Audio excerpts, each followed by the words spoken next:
Il y a des jours où tu as l'impression que le monde entier court, et que toi tu restes sur place. Tu regardes autour de toi et tout semble avancer sauf toi.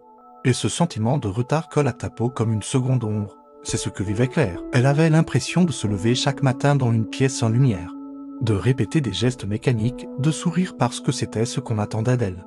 Alors qu'à l'intérieur, son cœur criait en silence. Elle n'avait rien de raté au lieu des autres, une vie stable, des responsabilités assumées. Une façade solide, mais personne ne voyait les nuits où elle fixait le plafond, incapable de trouver le sommeil. Avec cette question lancinante qui revenait, est-ce que c'est vraiment ça, ma vie? Elle se souvenait de l'enfant qu'elle avait été, pleine de curiosité, de rêves démesurés, persuadée que tout était possible. Et cet enfant, elle la sentait loin, presque étrangère.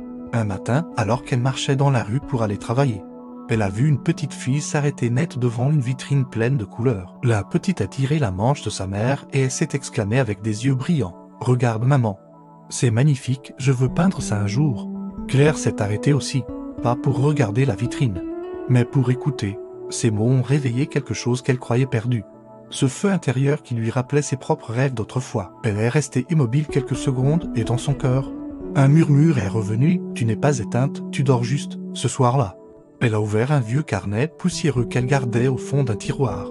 Elle y avait écrit, des années plus tôt, une liste de projets, de voyages, de choses à apprendre, en le relisant. Elle a pleuré, pas parce qu'elle avait échoué, mais parce qu'elle avait oublié. Et cette fois, elle s'est promis de ne plus enterrer ce qu'elle portait en elle. Elle a commencé doucement, un pas après l'autre. Elle s'est inscrite à un cours de peinture, non pas pour devenir artiste, mais pour se rappeler la sensation de créer. Elle a commencé à marcher tous les matins, juste pour respirer un air différent. Elle a pris l'habitude d'écrire chaque soir une chose qui lui avait donné de la gratitude. Même minime, ses gestes n'étaient pas spectaculaires, mais ils étaient vivants. Et petit à petit, Claire a senti son regard changer.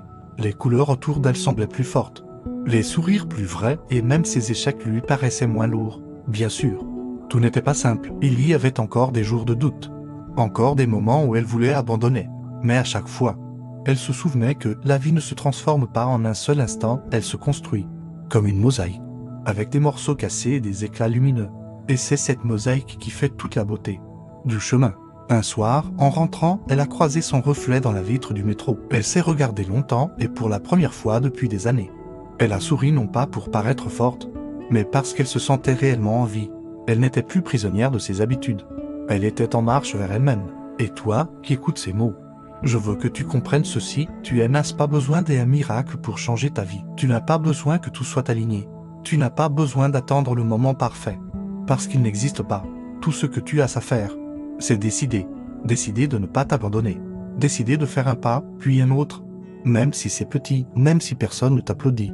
Parce que ce chemin, il est pour toi. Et un jour, tu verras que ce que tu croyais être une faiblesse était en réalité ta plus grande force. La capacité de continuer malgré tout. De rallumer la lumière même quand tout semble sombre. Alors n'attends pas demain. Tu mérites de vivre pleinement, pas à moitié. Tu mérites de retrouver cette étincelle qui t'habite encore, même si elle est cachée sous la poussière. Et si tu doutes encore, souviens-toi, même les plus petites flammes peuvent éclairer les plus grandes obscurités. Aujourd'hui peut-être ce premier pas. Commence maintenant.